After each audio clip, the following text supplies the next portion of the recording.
Hey everyone, welcome back to Bear's Workshop. In today's video, we have the 166th flyover of the Nikola site in Coolidge, Arizona. We saw 3 Nikola trays outside today.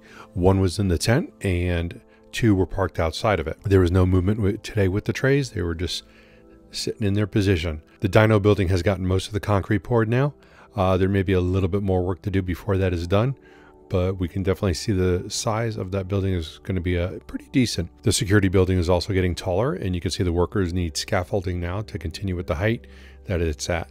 So that is also making some progress.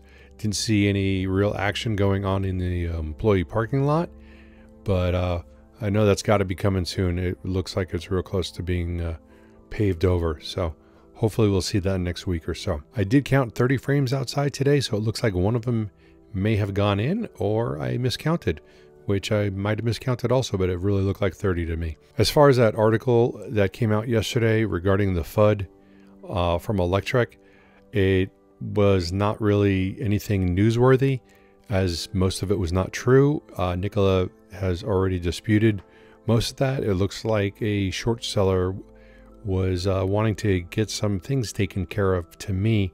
So I'm not even going to address it because it was nonsense. We hope you enjoy today's video, and if you do like these videos, please hit that thumbs up button. And if you haven't already, please do subscribe. We need more subscribers, and you will see more content like this in the future. You're here. I know you want to see it. You can follow us on Twitter at Bear's Workshop, and thanks to all of our Patrons. We appreciate the support you guys give us. Now, let's go fly.